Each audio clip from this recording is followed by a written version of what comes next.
হেই বন্ধুরা, আজ আমি হাজির হয়েছি 2014 সালে মুক্তিপ্রাপ্ত একটি American action thriller movie John Wick নিয়ে। আমি জানি আপনাদের মধ্যে বেশিরভাগই এই জন উইক নামটি অন্ততপক্ষে একবার হলেও শুনেছেন, এমনকি এই ফ্র্যাঞ্চাইজির কোনো না কোনো মুভিও অবশ্যই দেখেছেন। কিন্তু আপনারা হয়তো অনেকে এটা জানেন না, এই ফ্র্যাঞ্চাইজির এখনো পর্যন্ত টোটাল 4টি মুভি রয়েছে। তাই এই প্রথম পর্ব যদি আপনাদের ভালো লাগে তাহলে এর পরবর্তী 3টি পর্ব আমি নিয়ে আসবো। ওকে ভাই, এই মুভির মেইন চরিত্র জন উইক একটি বিধ্বস্ত গাড়ি থেকে পুরোপুরি রক্তাক্ত অবস্থায় নিচে নেমে আসে। কিন্তু প্রশ্ন হলো তার এই অবস্থা কিভাবে হলো। এবার এটার উত্তর জানার জন্যই আমাদেরকে ফিরে যেতে হবে অতীতে, যেখান থেকেই আমরা বুঝতে পারবো কে এই জন উইক আর তার এই অবস্থাই বা কিভাবে হলো। আচ্ছা, এখানে জানিয়ে দিচ্ছি, এই জন উইক ফ্র্যাঞ্চাইজির এখনো পর্যন্ত যতগুলি মুভি রিলিজ হয়েছে প্রতিটিতেই তার সম্পূর্ণ একটি আলাদা জগৎ দেখিয়েছে, যেখানে অপরাধ করাটাই মানুষের প্রকৃত পেশা। এই ইউনিভার্সের প্রতিটি মুভিতেই আপনারা মারামারি, হিংসা, মার্ডার প্রতি পদক্ষেপে দেখতে পাবেন। কিন্তু অবাক লাগবে এটা দেখে যে একবারও আপনারা পুলিশের কোনো পদক্ষেপ দেখতে পাবেন না। এবার কেন দেখতে পাবেন না সেটা এখনই আপনাদের না বললেও এই ইউনিভার্সের সমস্ত মুভি দেখার পর সেটা আপনারা অটোমেটিক্যালি বুঝতে পেরে যাবেন। না প্রথমেই আর এর থেকে বেশি কিছু বলবো না, তাহলে সমস্ত কিছুই আপনাদের ভুলিয়ে যাবে। তাই একদমই স্বাভাবিকভাবে ভিডিওটি দেখুন, আশা করি আপনারা সমস্তটাই বুঝতে পারবেন। ওকে, তো ফ্ল্যাশব্যাকে আমরা দেখতে পাই জনের স্ত্রী হেলেন দুরারোগ্য রোগে আক্রান্ত হয়ে হঠাৎই মারা যায়। কিন্তু মারা যাওয়ার আগেই জনের উদ্দেশ্যে সে একটি লাস্ট উপহার রেডি করে যায়, যেটি একটি ছোট্ট কুকুরছানা। মানে হেলেন মারা যাওয়ার পর জন যেহেতু সম্পূর্ণই একা হয়ে যাবে, তাই আগে ভাগেই হেলেন তার জন্য একটি কুকুরছানা উপহার দিয়ে যায় জনকে সঙ্গ দেওয়ার জন্য। তো ওয়াইফের লাস্ট উপহার পেয়ে জনও বেশ আনন্দিত হয়। এবার এর বেশ কিছুদিন পর দেখা যায় জন যখন তার প্রিয় একটি গাড়ি 429 মুস্ট্যাং নিয়ে একটি অয়েল পাম্পে উপস্থিত হয়, সেইখানেই রাশিয়ান একদল গ্যাংস্টারের তার ওই গাড়িটি পছন্দ হয়। ফলে ওই দলের নেতা ইউসেফ জনের থেকে তার গাড়িটি কিনতে চায়, কিন্তু জন তার মুখের উপর সোজাসুজি জানিয়ে দেয় এটা বিক্রির জন্য না। যারপর জন তো এখান থেকে চলে যায়, কিন্তু ইউসেফ তার ওই অহংকার দেখে খুবই রাগান্বিত হয়, যে কারণে ওই দিন রাতেই ইউসেফ তার দলবল নিয়ে জনের বাড়িতে উপস্থিত হয়ে জনকে আহত করে তার প্রিয় ওই গাড়িটি ছিনিয়ে নিয়ে আসে। কিন্তু আসার আগে জনের একমাত্র সম্বল সেই কুকুরটিকেও ইউসেফ হত্যা করে আসে। আর তারপর ওই গাড়ি নিয়ে ইউসেফ একটি চপ শপে উপস্থিত হয়ে ওই গাড়ির নাম্বার সহ সমস্ত কাগজপত্র চেঞ্জ করার চেষ্টা করে। কিন্তু এই চপ শপের ওনার সেই গাড়ি দেখেই ইউসেফের থেকে জানতে চায় এই গাড়ি সে কোথায় পেয়েছে। ফলে ইউসেফও তাকে হাসতে হাসতে উত্তর দেয় তার ভালো লেগেছে বলে এই গাড়ি সে একজনের থেকে কেড়ে নিয়েছে। যেটা শুনে অরেলিও মানে ওই দোকানের মালিক তার থেকে আবারও জানতে চায় গাড়ির মালিককে কি সে মেরে ফেলেছে। উত্তরে ইউসেফ তাকে জানায় তাকে হত্যা না করলেও তার একটি কুকুর ছানাকে সে হত্যা করেছে। যেটা শুনে অরেলিও তাকে সোজাসুজি জানিয়ে দেয় এই গাড়ির কোনো কাজই সে করবে না, তাই ভালোই ভালোই তারা যেন এই স্থান থেকে চলে যায়। কিন্তু অরেলিও যেহেতু ইউসেফের বাবার হয়ে কাজ করে, তাই জোরপূর্বক সে যখন এই গাড়ির কাজ করে দিতে বলে, তখন অরেলিও বাধ্য হয়ে তাকে আঘাত করে ওই মুহূর্তেই সেই স্থান ছেড়ে চলে যেতে বলে। ফলে ইউসেফও তার উপর রেগে গিয়ে ওই স্থান ত্যাগ করে। কিন্তু মনে মনে সে সিদ্ধান্ত নেয় বাবার সাথে কথা বলে অরেলিওর থেকে সে এর বদলা নেবেই। এইদিকে আবার দেখা যায় জন তার হুঁশ ফিরে পেয়ে কোন প্রকারে তার কুকুর ছানাটিকে সমাধিস্থ করে সোজা উপস্থিত হয় অরেলিও চপ শপে। কারণ জন খুব ভালো করেই জানে এই শহরে 2 নম্বরই ভাবে সমস্ত গাড়ির কাজ হয় এই চপ শপেই, তাই তার গাড়িও নিশ্চয়ই এখানেই থাকবে। কিন্তু অরেলিও জনকে জানিয়ে দেয় তার ওই মুস্ট্যাং এখানে এলেও জনের গাড়ি হিসাবে চিনতে পারায় অরেলিও তার কোনো কাজ করেনি। এইবার এইটা শোনার পর জন তার থেকে জানতে চায় যে তার গাড়ি চুরি করেছে তার পরিচয় কি। উত্তরে অরেলিও তাকে জানায় যে তার গাড়ি চুরি করেছে সে এই নিউ ইয়র্ক সিটির রাশিয়ান মাফিয়ার বস ভিগোর একমাত্র ছেলে। যেটা শুনে জন আর কোনো প্রতিক্রিয়া দেখায় না।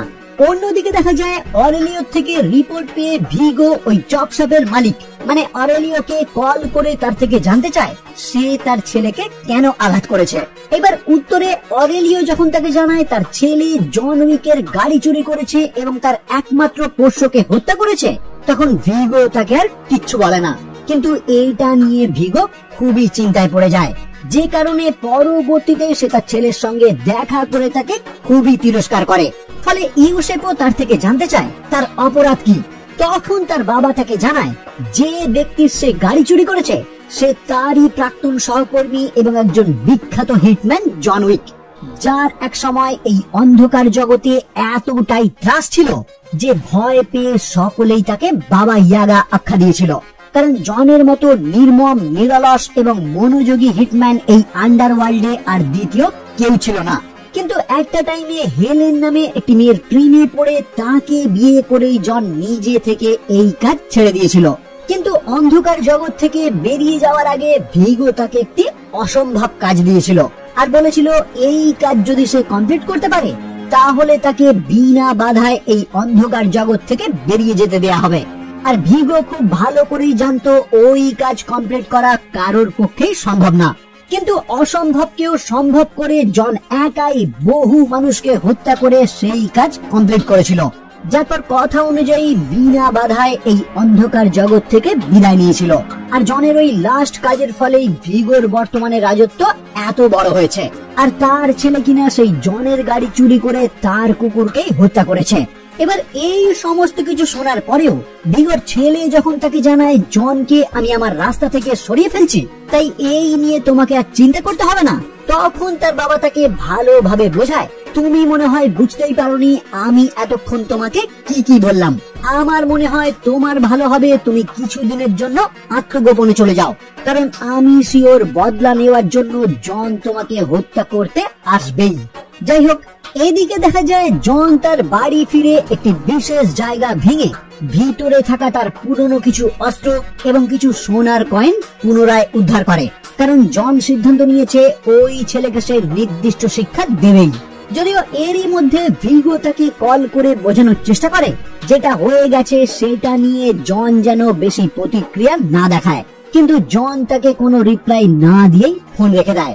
ফলে ভিগো জনকে হত্যা করার জন্য তার বাড়িতে কিছু অ্যাসাসিন পাঠায়, কিন্তু জন তাদের সকলকে সহজেই হত্যা করে আর তারপর কিছু ক্লিনার দ্বারা ওই বডিগুলি তার বাড়ি থেকে পরিষ্কার করে ফেলে। আচ্ছা, এখানে জানিয়ে দিই ক্রাইমের এই অন্ধকার জগতে ভাড়া করা এইরকম কিছু ক্লিনার পাওয়া যায় যারা যে কোনো মার্ডার করার পর সেই সমস্ত ডেড বডি টাকার বিনিময়ে পরিষ্কার করে দেয়। এনিওয়ে, ভিগো যখন বুঝতে পারে তার পাঠানো হত্যাকারীরা জনকে মারতে ব্যর্থ হয়েছে, তখন সে জনকে হত্যা করার জন্য $2 মিলিয়ন পুরস্কার ঘোষণা করে। মানে ক্রাইম জগতে যে ব্যক্তি জনকে হত্যা করবে তাকে ভিগো $2 মিলিয়ন উপহার দেবে। আর এই প্রস্তাব নিয়ে ভিগো সবার প্রথমেই উপস্থিত হয় মার্কাস নামক একটি অ্যাসাসিনের কাছে, যে একসময় জনের শুভাকাঙ্ক্ষী এবং পরামর্শদাতা হিসেবে কাজ করত। মানে জনের খুবই কাছের লোক ছিল, তাই তার পক্ষে জনকে হত্যা করা খুবই সহজ হবে এই ভেবেই ভিগো তার কাছে উপস্থিত হয়। আর মার্কাসও টাকার অঙ্ক দেখে ভিগোর ওই প্রস্তাবে রাজি হয়ে যায়। এইদিকে জনের বাড়িতে এইভাবে অ্যাটাক হচ্ছে দেখে জন সোজা উপস্থিত হয় কন্টিনেন্টালে। এখানে আবারও জানিয়ে রাখি কন্টিনেন্টাল নামক এই বিল্ডিং পৃথিবীর সমস্ত বড় বড় শহরেই রয়েছে, যেখানে ক্রাইম দুনিয়ার এই সমস্ত হত্যাকারীরা নির্ভয়ে বসবাস করতে পারে। মানে তাদের ক্রাইম জগতের নিয়ম অনুযায়ী কন্টিনেন্টালে থাকাকালীন কোনো হত্যাকারী অন্য কারোর উপর আক্রমণ কখনোই করতে পারে না। তাই জনও কিছুটা সুরক্ষিত থাকার জন্য কন্টিনেন্টালে উপস্থিত হয় আর সিদ্ধান্ত নেয় এখানে থেকেই সে তার লক্ষ্য কমপ্লিট করবে, মানে ভিগোর ছেলে ইউসেফকে হত্যা করবে। যাই হোক, জন এই কন্টিনেন্টালের ম্যানেজারের থেকে জানতে পারে ভিগোর ছেলে বর্তমানে একটি নাইট ক্লাবে হাই সিকিউরিটির মধ্যে রয়েছে। ফলে জনও আর দ্বিতীয় কিছু না ভেবে তার বদলা নেওয়ার জন্য সম্পূর্ণ রেডি হয়ে সঙ্গে সঙ্গেই পৌঁছে যায় ওই নাইট ক্লাবে, যেখানে এক এক করে বহু জনকে হত্যা করে জন যখন অ্যাট লাস্ট আয়োসেফের মুখোমুখি হয়, ঠিক তখনই ভিগোর হ্যান্ডম্যান কিরিল জনকে গুরুতর ভাবে আহত করে। ফলে ওই মুহূর্তের জন্য আয়োসেফের পিছু ছেড়ে জন আবারও কন্টিনেন্টালে ফিরে আসে। কিন্তু নির্দিষ্ট ট্রিটমেন্ট নেওয়ার পর জন যখন তার ঘরে বিশ্রাম নিচ্ছে, ঠিক তখনই মিসেস পার্কিন্স নামক একটি হিটম্যান জনকে ওই কন্টিনেন্টালেই হত্যা করার চেষ্টা করে। আমি আপনাদের আগেই জানিয়েছি এই অন্ধকার জগতের নিয়ম অনুযায়ী কন্টিনেন্টালের ভিতর কেউই কারোর উপর আক্রমণ করতে পারে না, কিন্তু ভিগো ডবল টাকা অফার করায় নিয়ম ভেঙে মিস পার্কিন্স এই কাজ করে বসে, যদিও জন কোনো প্রকারে তাকে পরাস্ত করে বন্দি বানায়। আচ্ছা, এখানে উল্লেখ করে দিই, এই যে মিসেস পার্কিন্সের হাত থেকে জন বেঁচে গেল, এইটাতে কিন্তু জনকে সাহায্য করে তার সেই পুরনো পরামর্শদাতা মার্কাস, মানে যাকে ভিগো $2 মিলিয়ন অফার করেছে জনকে হত্যা করার জন্য। কিন্তু এইখানে দেখা যায় মার্কাস একটি বিল্ডিং থেকে মিস ফায়ার করে জনকে আগে থেকে সতর্ক করে দেয়, যার ফলে সে মিসেস পার্কিন্সের আক্রমণ থেকে বেঁচে যায়। যাই হোক, এরপর জন ওই পার্কিন্সকে কন্টিনেন্টালের মধ্যেই থাকা আরেক হিটম্যান হ্যারির হাতে সমর্পণ করে, কারণ জন এখন তার কাজ কমপ্লিট করার জন্য বাইরে বেরোবে, তাই ততক্ষণ এই মহিলাকে হ্যারি দেখাশোনা করবে। কিন্তু দুর্ভাগ্যের বিষয়, জন এখান থেকে বেরিয়ে যাওয়ার পরেই ওই মহিলা হ্যারিকে হত্যা করে কন্টিনেন্টাল থেকে পালিয়ে যায়। এদিকে জন ভিগোর উপর রাগান্বিত হয়ে একটি চার্চে উপস্থিত হয়ে সেখানেই থাকা ভিগোর গুপ্ত একটি শেল্টার ধ্বংস করে দেয়, যেখানে ভিগোর প্রচুর অঙ্কের নগদ ক্যাশ এবং ব্ল্যাকমেলের ব্যাপক সামগ্রীতে ভর্তি ছিল। আসলে ভিগো যেহেতু কন্টিনেন্টালের নিয়ম ভেঙে জনকে মারার চেষ্টা করেছে, তাই সেই রাগেই জন তার এই গুপ্ত শেল্টার ধ্বংস করে দেয়। ফলে ভিগো যখন এই খবর পেয়ে পরবর্তীতেই ওই স্থানে এসে উপস্থিত হয়, জন তখন ডিরেক্ট তার উপরেই আক্রমণ করে বসে। কিন্তু দুর্ভাগ্যের বিষয়, সেই কিরিলি একটি গাড়ির মাধ্যমে জনকে আঘাত করে বন্দী বানায়, যার পর ভিগো তার সামনে উপস্থিত হয়ে সমস্ত কিছু ভুলে আবারও এক হওয়ার জন্য তাকে রিকোয়েস্ট করে।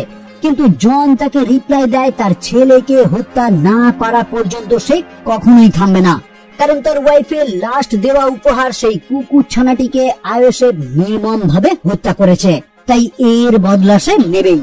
ফলে ভিগো আর কথা না বাড়িয়ে জনকে হত্যা করার অর্ডার দিয়ে সেই স্থান থেকে প্রস্থান করে। কিন্তু পরবর্তীতেই দেখা যায় জনের সেই পুরনো পরামর্শদাতা মার্কাস ওই স্থানের একজনকে হত্যা করে জনকে মুক্ত হতে সাহায্য করে, আর জনও ওই অবস্থা থেকে মুক্ত হয়ে কিরিলকে হত্যা করে, যদিও আগে ভাগেই সে তার থেকে জেনে নেয় ইউসেফ বর্তমানে কোথায় রয়েছে।